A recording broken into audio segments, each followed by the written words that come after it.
Hey, Domestic Don, Josh Landers in the dungeon yet again. And let me just start off since I have my new fancy mid-tier camera here. If you're just listening to this at home, my five listeners, I apologize. But I'm showing my dog here. Nilla. No, oh, there she is. All right, so if you're on the YouTube channel, if it ever actually works, you just saw my dog and she has a cone around her neck. I believe they call it an e-collar now. I never knew exactly what it was called, but she has this pustule on one of her knuckles. Do dogs have knuckles? On her toe.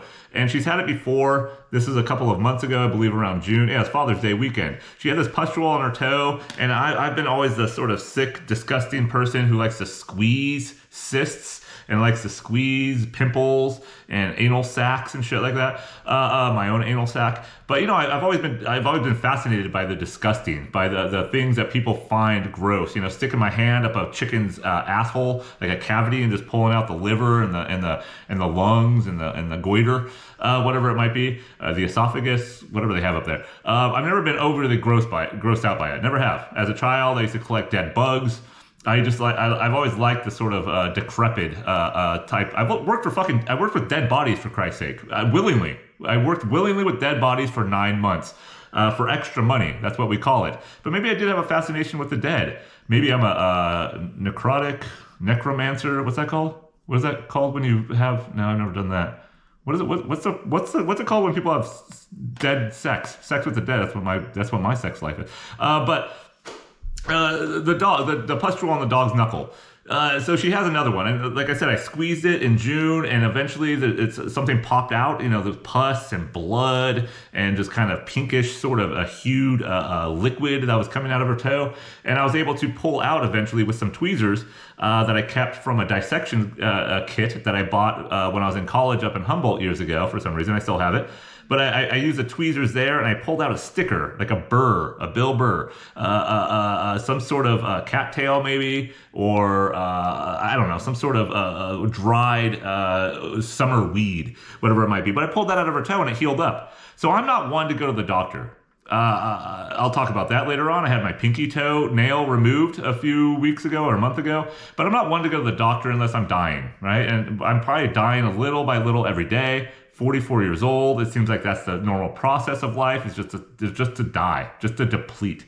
But I'm not one to go. So I'm not one to take my dog to the doctor. I'll take my daughter, which I had to a couple of weeks ago because she had an ear infection. She was sick for longer than she's ever been sick. She had a horrific just one of those hacking coughs that never goes away. And she woke up one morning, my ear hurt. So of course we take her in, give her some amoxicillin. She's fine. Right, so we'll do that. I'll do that for my children. But for the dog, I'm not taking the dog in. I'm not taking the dog unless it's like puking blood. It has like a stick of bamboo stuck up its fucking nether regions, whatever it might be. One of its nipples fell off. I don't know. But I'm like, all right, I've gone through this toe pustule before, so I'm not going to take her to the vet because you know what the vet's going to do? It's just like a regular doctor. It's just like a human doctor. They're gonna jack up the prices. She's not fully caught up on her shots, so fucking ASPCA and Sarah McLachlan, all that shit. Don't get on me. But she doesn't have a lot of shots. Just like I'm not a non-vaxxer, but you know I'm not gonna vaccinate my fucking dog all the time with shit. Like what do they have? Rubella, muzzle depletion, whatever they have. I don't know what it is. What are all the shots at? Measles, mumps, rubella. Is that a dog one? No, that's a kid one. What fucking dogs? What do they get? They get whooping cough. Shelter cough, shelter in place, whatever. I'm not, but you know, when I go to a vet, they're going to charge me like a couple $100 just to get all the vaccinations squared up. They're going to say, oh, she's not up to date. No, she's not. She's a fucking pound dog. All right. She's a junkyard dog. Remember that wrestler from the fucking 80s? He was my favorite wrestler for a spell. But they're going to jack up to a couple $100 just to go into the door to get vaccinated. Then they're going to see the pustule, and then they're going to probably give her some antibiotics or, you know, rinse it off, whatever. Just shit I can do at home. So what I have done so far, I've stuck her paw into like a baking soda bath, you know, get some warm water, not too hot, but just stick her little paw in there. And, you know, it's supposed to cleanse the wound, and it has. But then I thought, all right, she keeps licking it. I did some internet research. She keeps licking that fucking paw. It's raw. It's red. It's disgusting looking. I still squeeze it every single day, or I was, and I read, oh, you're not supposed to squeeze it. Say, fuck you. I did that last time, so it worked. So I stopped squeezing it now, and then I thought, I wonder if Petco or PetSmart, whatever we have in this horrible town, I wonder if they have one of those collars, one of those cones, you know? And I did, again, a little bit of internet research, and now they have these fancy cones for dogs. They have these like inflatable travel pillows for dogs. And I'm like, I'm not going to buy that for my dog. I love my dog. I love that my daughter loves our dog very much. I know my son probably does, but he doesn't show it as much. He's a 17-year-old. He doesn't care about fucking anybody else but himself. And he doesn't care about dogs, right? But my daughter loves this dog, and this dog is the sweetest, whatever mix she is. People would say pit bull. I've talked about her before. My 5 listeners know. They've probably met her, some of them. She's a sweetheart. Sweetheart. You could go right into her face and just like fucking flick her face, and she doesn't do anything. She just sits there. Right? But with the cone, she looks pathetic. Absolutely pathetic. But again, I just bought her the plastic one. They had $47, I think, for the pillow cone. And she's going to wear this cone until a foot pustule. Hopefully it does. Fingers crossed. Hopefully this finger pustule, paw pustule, Pee Wee Herman pustule, whatever it is, it'll go away. And now that she's not licking it and just swathing her big fat tongue onto her dilapidated foot, now I think it's going to heal. And it's starting to crust up. But again, who's going to buy a $47 pillow cone for a dog? You're probably going to use it once, maybe twice. So I bought a plastic cone, as you saw in the video, hopefully. I don't know how clear it was. But she had a hard time when I put this cone on. She didn't know what she looks like a space cadet, like a retarded fucking conehead space cadet dog. You know, it's funny. It's absolutely pathetic. What does my daughter say? UP. Ultimate pathetic, ultimate patheto, whatever you want to say. But it seems like I said, the toe is healing. But I'm not going to buy her this fancy wear for her cone, for her neck. It's just for a couple of days. So, but $24, still $24 for a plastic snap cone thing that goes around her head. And now I have to monitor her like I have a newborn child for a little while to make sure she's not licking her toes when I take the fucking cone off. And she's so dumb, no offense, but dogs are stupid. She's so dumb that I don't think she's learned how to eat yet. Sorry, no, Lefford. She's aware. She's in the house for once. It's raining outside, remember? 14 people died. A couple of blue hairs died in Sacramento, and now we have to bring dogs inside. But she's dumb. She's stupid. So she hasn't figured out, I don't think, how to eat yet. She bonks her head on walls and shit with the big cone. And I have to kind of bring my my ridicule on her down. Bring the level of ridicule down a little bit. She's a dog. She's a dog, all right? So dogs are stupid. But if I was a person and had to wear a cone around my head, I would probably be a little out of sorts for a few days. I would run into walls. I would bang, I would probably fucking knock over a cup or a camera or a cell phone, a selfie stick, whatever I'm doing with I'm trying to film myself being a douchebag like usual. I would probably fuck up. I'd trip. I'd fall into someone's titties accidentally. Tune in Tokyo. Tune in Tokyo. I'd probably do that on purpose. But you got to give animals the benefit of the doubt. But in the wild, what would they do? And that's what I've been considering the last couple. What would a dog do in the wild if they didn't have a human with them to make them look so pathetically what's the word I'm looking for? So pathetically driven? No, that's not it. So just they have no will to live. That's what she looks like when she has this cone on. But they're not able to survive without humans anymore, I don't think. And that's a human problem. That's what we did. We domesticated our animals. We over-domesticated them. They cannot survive on their own. But what would she do in the wild? If she had a pack, right, and she had her toe pustule, would another dog just gnaw it off? Would it eventually heal on its own? Could she stop herself from licking? Does she have that sort of addictive quality that she's probably learned from my behavior, and now she says, I can't? Does she have OCD? Have we given dogs OCD? I think we have. And a vet, if I took her there, she'd probably give me a fucking pill for my dog's OCD to stop licking her toe, which is totally, to me, a natural process. A natural process for a dog to look down, my toe hurts, something bit me, there's a fucking burr stuck in there, I don't know how, got in there, I'm gonna lick it. It's pus, it's salty, It's better food than my parents give me. Are we parents? I hate that. No, we're not dog parents. It's better owners. Is that going to be? Is that a word that we can say anymore for dogs? Master? No, we can't say that. We can't say master bedroom, master class, master race. Can we still say that? I think we can still say that.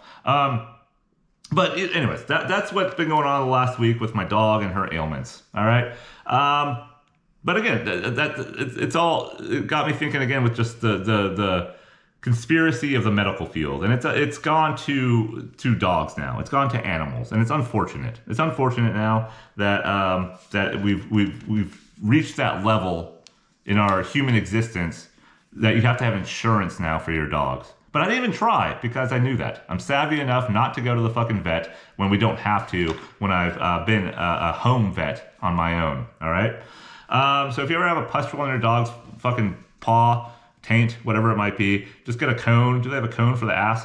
But get a cone for their head, and it'll heal. I think animals can heal on their own. And we've had a couple of, unfortunately, run-ins with other healthcare systems lately. Like I said, we had to take my daughter in for her ear. You know, that's always a debacle. Getting an appointment is always a little, it's a little bit of a turmoil to get an appointment. They want to do e-appointments first. I say, well, how the fuck can you look in your ear on a computer? You can't do that. When I had my toe, I went in for, my toe has been hurting, my pinky toe. I don't think I talked about this before, but I had my pinky toe was hurting for a long time on my right foot. And there's this little tiny like little growth coming out from the nail bed of my pinky. And you've never seen my pinky before, my 5 listeners. I'm sure you haven't. I don't know why you would, unless you have some weird fucking Jew foot fetish. My toe, I have like a nub. It's like a little like round little pinky nub. The wee all the way home is not like, I don't think I would make any sexy foot fetish books out there. I don't think a dominatrix, do they have foot fetishes? I don't think they would be very enamored with my toe. But it's just like a little nugget of love. And the nail on it is so minute. It's the tiniest nail. It's tinier than my dick. It's the tiniest thing on my body, I think, right? Which is saying a lot. But it's the tiniest thing on my on my body is my toenail, my pinky toenail. It's barely there. So I had this little thing poking out of it, and it's been hurting me. You know, I go to the gym quite a bit, so it's been rubbing against the other toe. When I put on cleats to go rugby practice or play rugby, it hurt. But even on walks, certain shoes were hurting. If I was going on a hike, I'd put on my hiking shoes, my Merrell hiking shoes, and I'd put that, and it would hurt. You know, it wasn't hard to walk. It was probably like a pain of 4 or 5 or something like that on that 1 to 10 pain scale, but it was annoying. It was an annoyance rather than just massive pain. So I knew I had to get it taken care of. So of course I go to the doctor. I know my blood pressure is going to be through the roof because it always is, and it was. And so that gets me all razzled. And then my doctor is talking to me more about, so your blood pressure is high. Yeah, I know it's high. Well, do you take anything? I'm like, no, I don't take anything. Well, do you want to take anything? No, I don't want. Look at my fucking toe. Look at my toe. I just paid a $55 copay with the new shit insurance that my wife got. And I thought it was going to be better than my old insurance, but it's not. The copay is even more. $55 copay. I don't want to talk about my blood pressure. I know what the problem is. All right? Stop the booze. Got to stop the booze. You know, I exercise all the time. That can't be the problem. Maybe I just have high blood pressure. Maybe I just have it. All right? Fuck off. Look at my toe. So he looks at my toe for a couple of minutes. And he says, it's a wart. I'm like, a fucking wart? I have a wart on my toe. Out of all the things that have been wrong with my body in my life, bad teeth, crinkle cut fucking ears, a big nose, veins on it now. I got like fucking, not varicose, what are they, spider veins? What are the spider angiomas? I don't know what they're called. But I got those popping up because I'm getting old, from probably bad fucking compensated liver, of course, disease. But it's out of all the things, now I have a wart on my toe.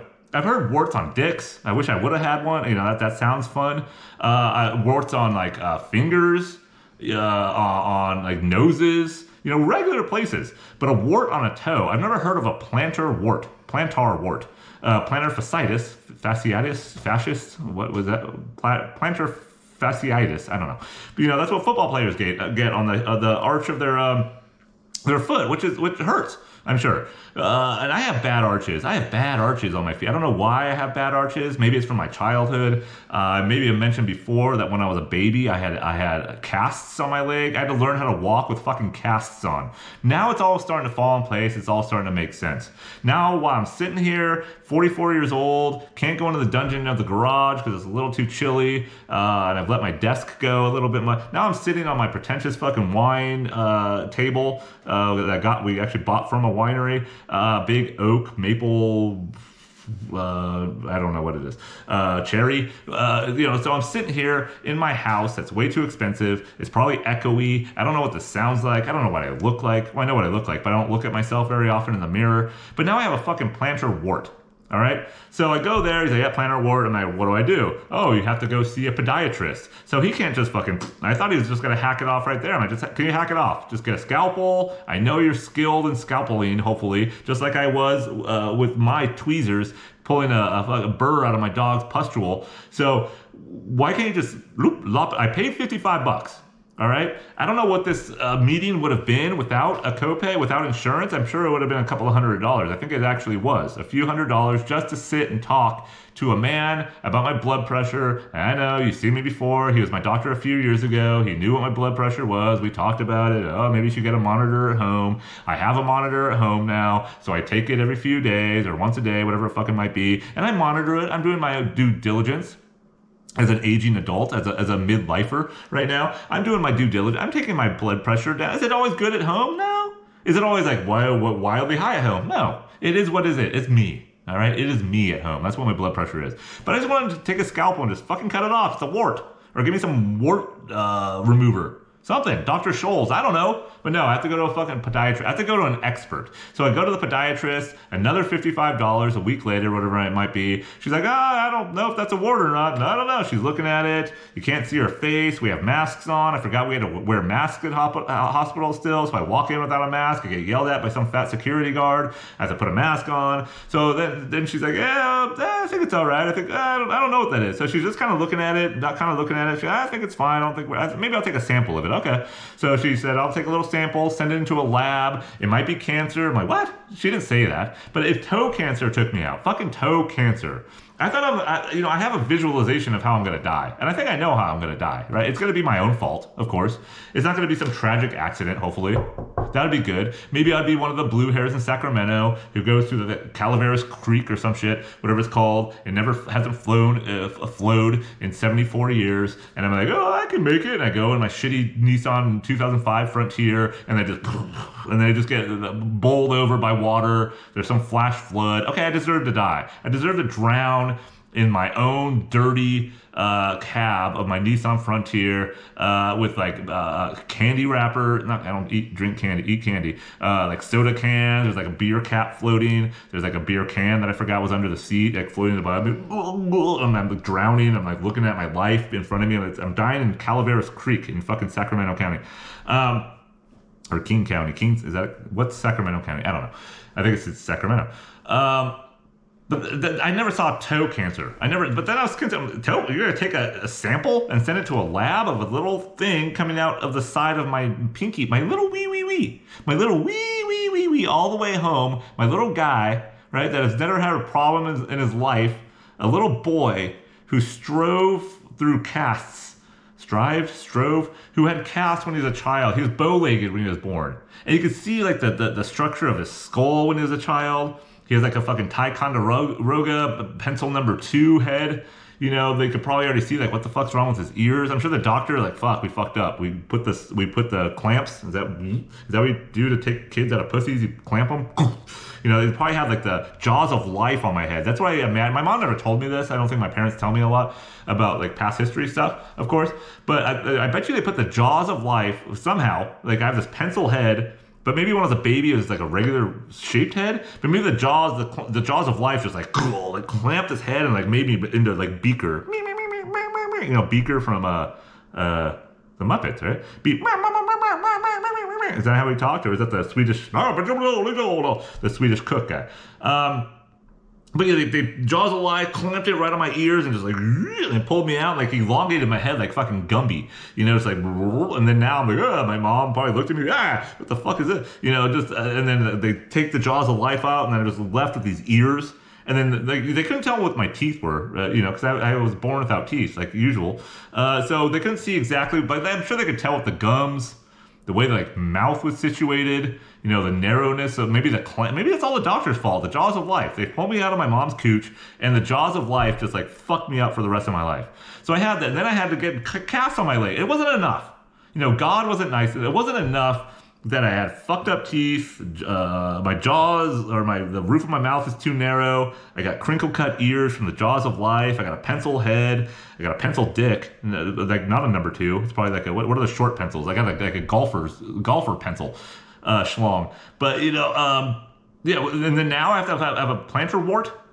Is that already what did I get to? I don't know. Where am I at? 20 minutes. Okay, so is that where I'm at in life, right? So, like I said, visualizing my death, I figured pancreatitis or something bursts in my abdomen, like I said, a cirrhosis, or decompensated liver. That makes sense. The ticker goes out, possibly. That's a new fad these days, which I'll get to maybe. But I never saw a plantar, but I was like, if that takes me out, that's hilarious. It would be just as hilarious of me drowning in the Calaveras Creek with floating fucking Abba Zaba wrappers around my head and like a little minnow that somehow got stuck in my truck. I'm like, all right, this makes sense. Taking my last gulp while like a Budweiser cap floats in front of my eyes. But not toe cancer. But of course, she's like, I'll just take a sample. Okay. And then she comes back in. She has an assistant there. And then she brings in a whole tray of like medieval tools, right? There's scalpels. There's like something pokey. There's needles. There's bottles and shit. And she's like, I'll freeze it off. That's what she said. She'll freeze it off, I think. Or some sort of acid. I'm like, okay, well, that's not going to be fun. But then eventually, I'll just take it off. I'm like, what? Take off the toe. Take off not the toe, the toenail. All right. So she's like, I'll take it off. So, all right, fuck. So that went from like, the tension grew pretty quickly. Is that what? No, the situation was started like at a low surface level, then it just then it just rose to like, all right, we'll take your toe off. So they didn't take the toe off, but what they did, she shot me up with shots in my little wee, and it was an odd feeling. I've had like shots in my gums many times. I've had fucking monster mouth surgeries here and there. I've had no needle in the dick yet, but I'm assuming at the toe, I'm like, that was a strange feeling. I've never had a toe shot before. And she put it right in the little digit, and I think she did 2 or 3 shots. It was a strange feeling. And when you're not prepared for something, when you're not knowing that someone's going to lop off a part of your body, you don't really know how to mentally prepare. I didn't know how to mentally prepare. I was mentally prepared for her to take my blood pressure right when I got into the clinic, and guess what? No fucking blood pressure machine. Podiatrists don't care about my heart. They don't care about my ticker. If I die on the operating table while she's taking my fucking toe off, they don't give a shit. It's not their fault. They're not heart doctors. They're podiatrists. The foot, I guess, is so far away from the heart that they don't give a shit about blood pressure. But of course, a couple of shots in there, strange sensation. She wraps it up like what do those dudes have on their fucking, not that I know this, but don't dudes put like a bull ring around their cock? Don't they have like cock rings that like really just like cinch it, and they just like, so the blood doesn't escape, and it just looks like a sausage that got stuck midway through the sausage press machine, through the intestine. It's just like, and it's all mushed, and it's about like, it's gonna blow. That's what it looks like. But that's what she did with my toe. She wrapped this like fucking balloon around it. It looks like it's like heroin. I've never done heroin. Is that the one with the needles where people tie their arms off and shit? But that's what my toe looks like. It looks like a little tiny Vienna sausage. And I looked at him, my little wee. It's already like a bulbous little shit. And now it even looked more bulbous. It's all purple, it's all red. She just tied the fucking motherfucker. And then she shot me. And then she put the numbing solution in, whatever it's called. And then she hacked it off. She took my entire little toe off, my little toenail. Sliced the little wart off, and then I'm like, that's it. And then I look down, no toenail, I'm bleeding profusely. And then she just wrapped it up, put some gauze on there. She take it easy for a day. That was it. And then she sent it to the lab. I had to get some, what's it called? What do they call it when they send it to the lab? Oxidized. They needed to go through dialysis, whatever, diagnosis. I don't know what the pathology. They went through fucking Dianetics. It went through the pathology. So, and then a week later it came back, you're fine. But then I get this long-winded Kaiser Permanente like description. I'm like, I don't even know what half of this shit means. So I don't even know if it is cancer or not. I couldn't really read it. It didn't say like, yes, you have cancer, melanoma, whatever it might be. It didn't say that at all. It's just all this like vernacular, this verbiage, this legalese, this doctor lingo, medical field vernacular. But I work. That's what I do for a living. I couldn't read half of it. So I don't know. Maybe I do have toe cancer, but nothing's there. There's no toenails. Like a black little slug down there now, like a crusty surface to my little wee. So I got that done. So that's what's happened over the last couple of weeks, right? Just a lot of medical field shit, a lot of going to the doctors, a lot of sickness lately. I don't know if you guys have been going through this rat virus, rotavirus, RNA virus, whatever it might be, RCV. RSV, did I say this before? Rats of unusual size. What the hell is it called? There's some rotavirus, I think, going on with the cough, with the slimy nose, with the sneezing, with the ear infection. And the doctor, of course, a pediatrician. So yeah, it's been going around quite a bit. So we got my daughter fixed, my toe fixed, my wife taint fixed. I don't know. My son never went to the doctor, but he got sick around Thanksgiving. It's been a whirlwind, of course, over these winter months, over these late fall into winter months in terms of health in the Landers household. But not too bad, lately, of course, you can see that heart attacks are now a thing, right? What do I have? All right, I have my pretentious notebook here. See, there it is, pretentious notebook. It's like the composition, whatever it might be. If you guys watched that Bills game, the Monday Night Football game a couple of weeks ago now, I believe it was, or maybe it was just a week ago, the Bills safety just collapsed on the field. And I was watching it. It was a good game. Cincinnati, Buffalo, both vying for seeding in the upcoming playoffs, which are happening this weekend. But we all saw it. We watched the young man collapse. And it was a strange scene, to see just a young athlete collapse like that. Was it the hit? I watched the hit. It showed the replay over and over until like ESPN and the talking heads had no clue what to do anymore. So then the ambulance came on the field. They had to resuscitate him. He had CPR, of course. They brought him back into the ambulance. He had CPR again. So this kid was clinically dead. And of course, within a couple of minutes, it was the vaccination. Oh, well, he got poked, the jab. That's with everything these days. Everything has become the vaccination. Everything has become COVID, of course. The blame game on both sides. If you don't get vaccinated, you're the problem. If you get vaccinated, you're the problem. Is this going to be going on for the rest of our lives? I think it will. And this is just a highlight of that. A young kid collapses, has a heart attack, 24-year-old, supreme athlete, and just collapses with a heart attack. So yeah, it's a little fishy. A little conspiratorial. There is something there, I think, for people to maybe look into. Why are people starting to collapse a little bit more? And of course, all the uptick on media is people that are showcasing that. I just watched a young woman. I believe I don't know how old she was, but she couldn't be more than 30. I believe she was in Edmonton, Canada. Right? Is that in Canada? Edmonton Bears? No, Bernstein Bears. Berenstain Bears. Are they Jewish? Were the Berenstain Bears Jewish? They never had I don't think that, Papa Bear is always fucking around with his chairs and shit. Mama Bear is always cooking muffins. Sister Bear is always fucking razzing on Brother Bear for eating too many cookies and shit. There's Grandpa Bear diddling Grandma Bear, or maybe he was diddling Baby Bear. I don't know. But they never had a Jewish one, I don't think. Anyways, so this young woman almost collapsed on screen. She was doing some report about some bullshit, and all of a sudden you could just tell she can't talk. She's stuttering, she mumbles. She's like, I'm sorry, I don't feel good. And you can see her just like, whoa, I'll get that sort of weird wavery. Then a kid on Old Dominion University, basketball game, live TV, he collapsed just out of nowhere, just standing there and just collapsed. So what's going on? I don't know. What I think it might be is that we all need to have a heart attack. All right, we all need to have the victimhood. Of course, it helps. It gives you a brand. It gives you a vibe, that as the kids say these days.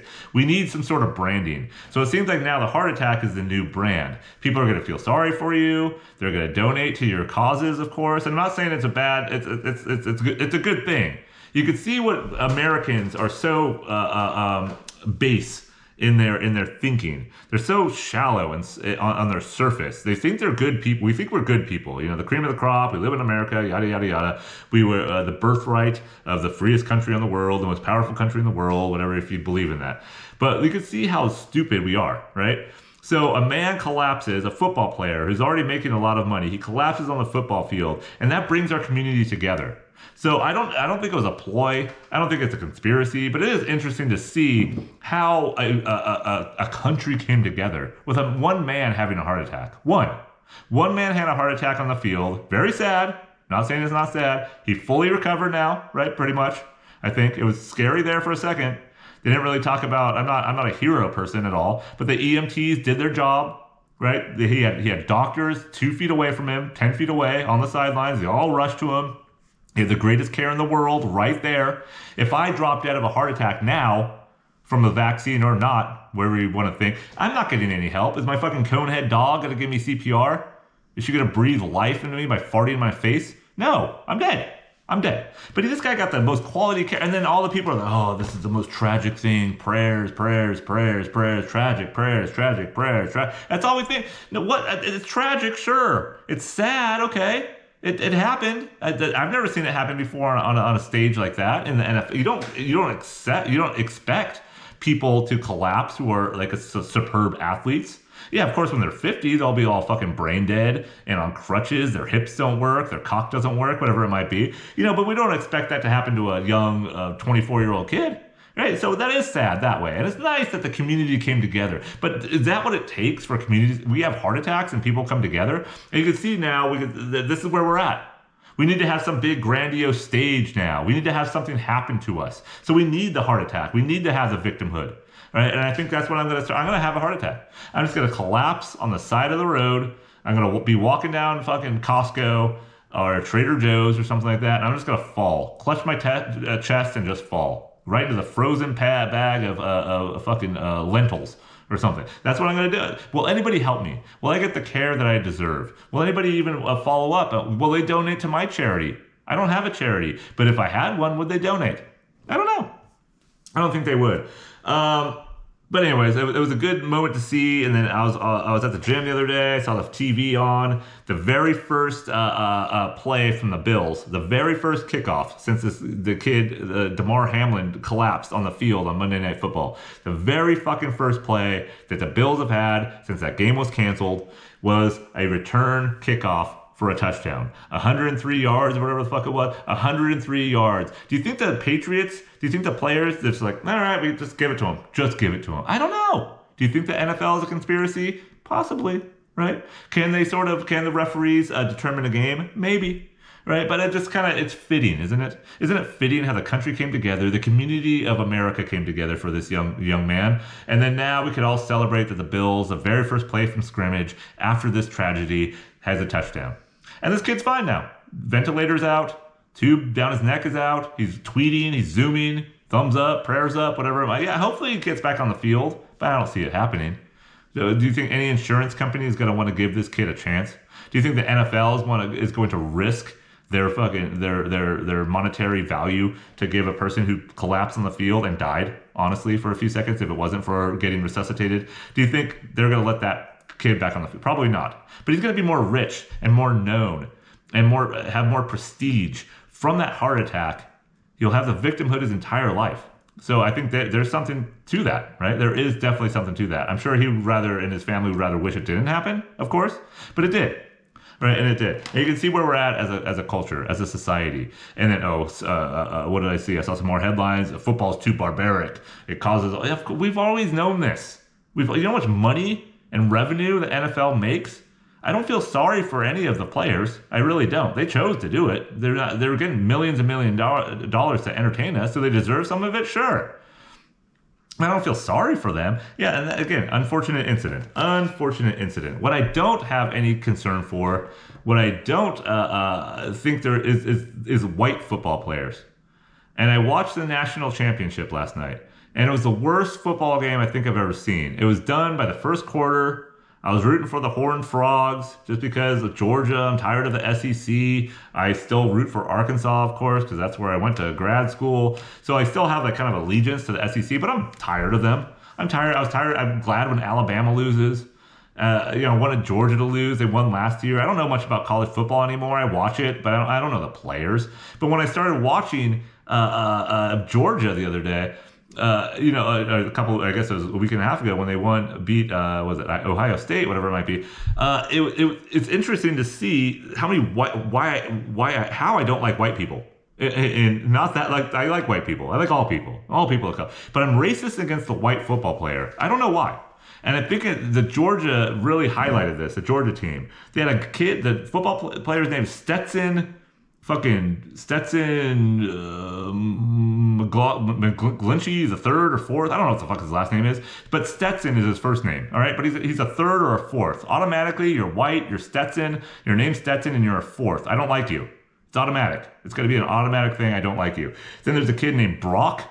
There's a kid named Ladd McConkey.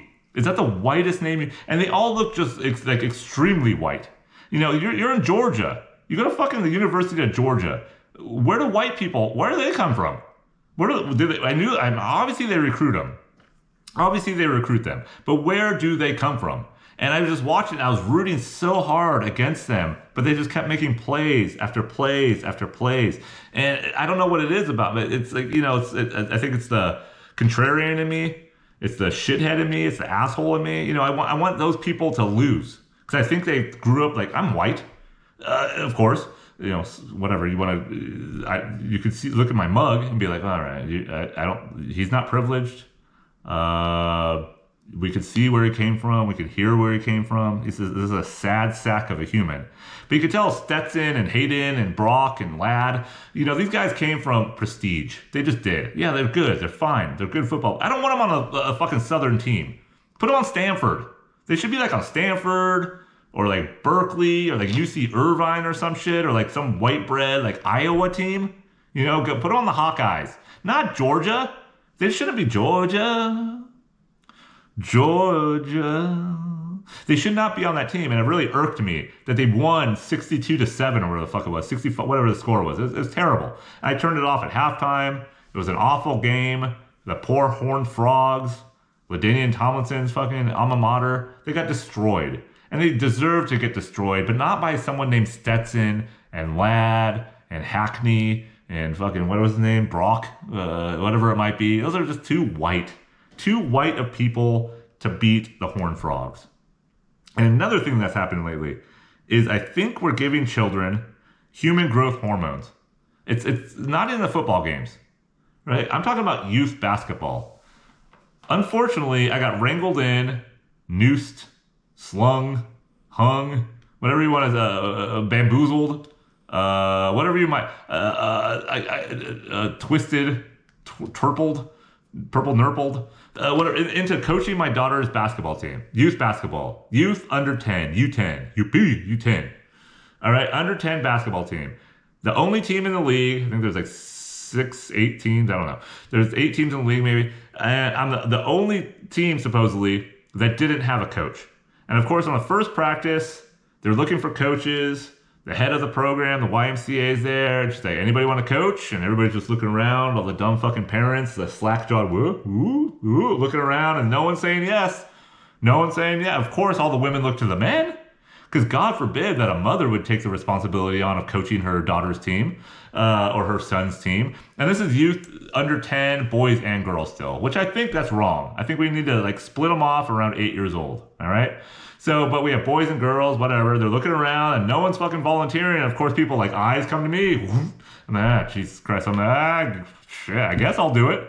So I got ramshackled into fucking ransacked into coaching my daughter's team, which has been okay. We've had 4 games, I think, got annihilated every single game. And I think the team without a coach got we have some good players, but we also have some players that don't know what they're doing. And that's the truth. I'm not making fun of the kids. They just don't know. They don't have the fundamentals. They don't have the foundation. They don't have the skills, what have you. I'm trying to get my daughter a little bit more into it. She's having, some good games, but also just like, all right, go towards the ball. Don't run away from the fucking ball. And being a coach, I never saw myself as a coach. I never wanted to be a coach. I have friends who are like, that's their livelihood. Not friends, but people I know, that's their livelihood is living vicariously through their children and their sports and the accolades that they never achieved, or maybe they did, and then their dreams died.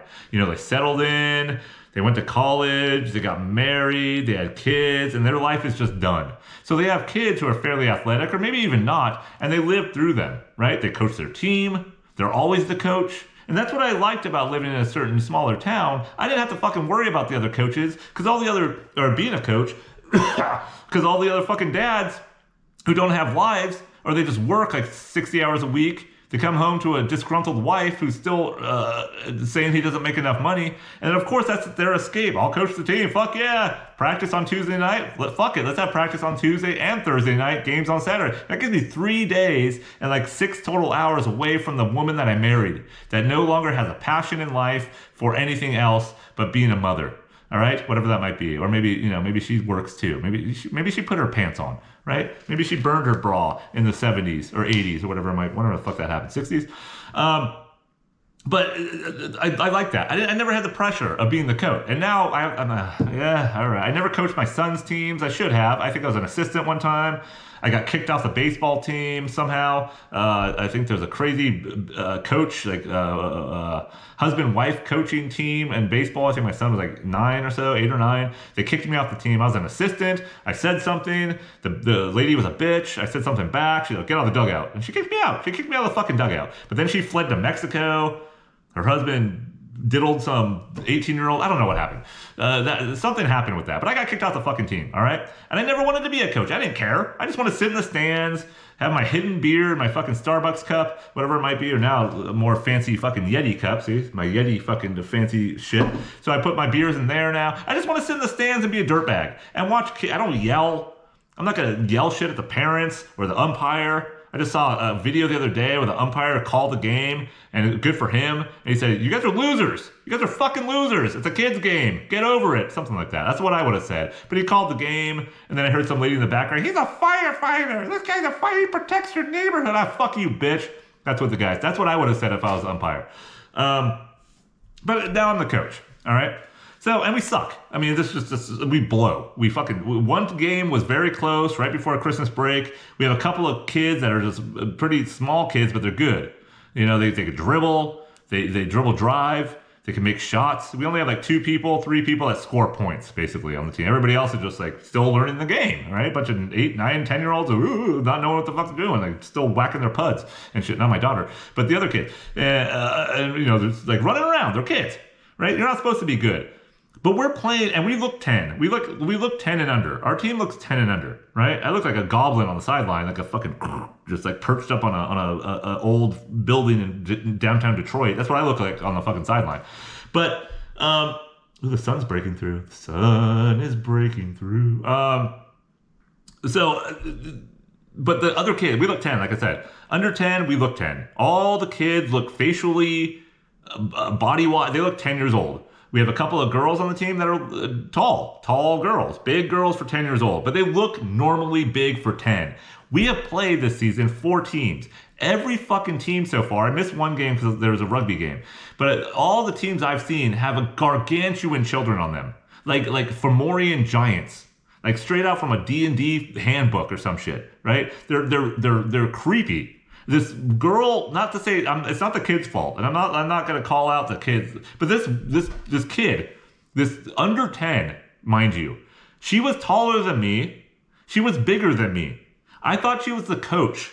I saw her practice. She had a jersey on. I'm like, oh, okay, that's kind of cool. The coach, maybe asked for a bigger jersey to associate with the kid. It was a fucking player.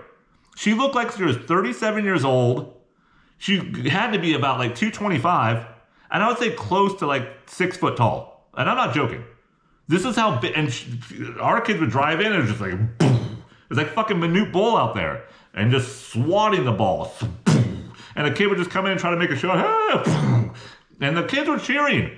Her coach was cheering. Yeah, she's fucking just standing. She's like a building. She's like the fucking, I'm perched on her shoulders. I'm the gargoyle perched on her fucking shoulders. That's how big. And then a couple of weeks ago, we played Yao Ming. I swear to God, I'm not even being culturally specific here. I'm not trying to be racially charged. This kid was Yao Ming. I think it was Yao Ming when Yao Ming was 10 years old. This kid was not fucking 10 years old. There was no way that kid, DNA-wise, was 10 years old. He looked like a man. He had a bigger beard than me. Well, he was Asian. He had a little bit of a mustache. He was about 6'4".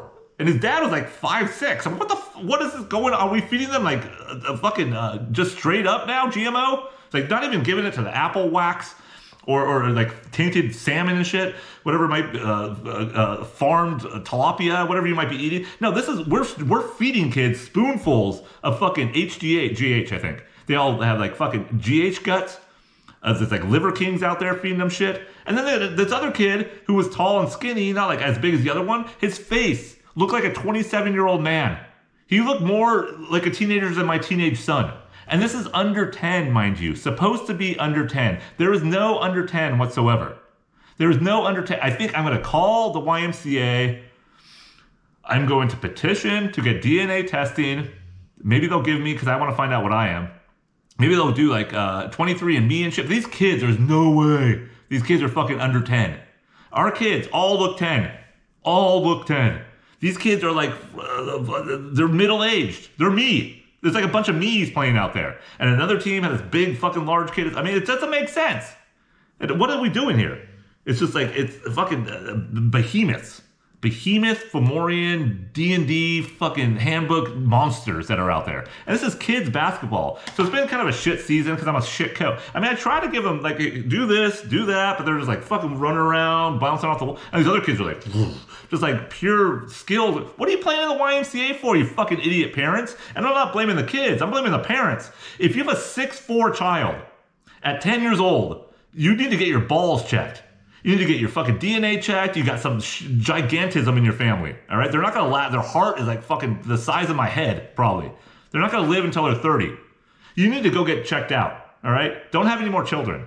But why would you put them into a fucking under 10 YMCA league? Put them in like the pre-college CYO, whatever the fuck they call it, where the coaches wear sweatpants and they take it seriously.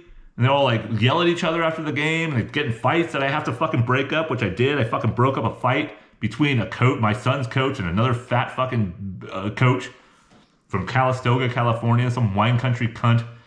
I had to break up that fight. The parents have been great. The fans have been fine. But I don't understand why these kids are so large. It's scary. It's actually a little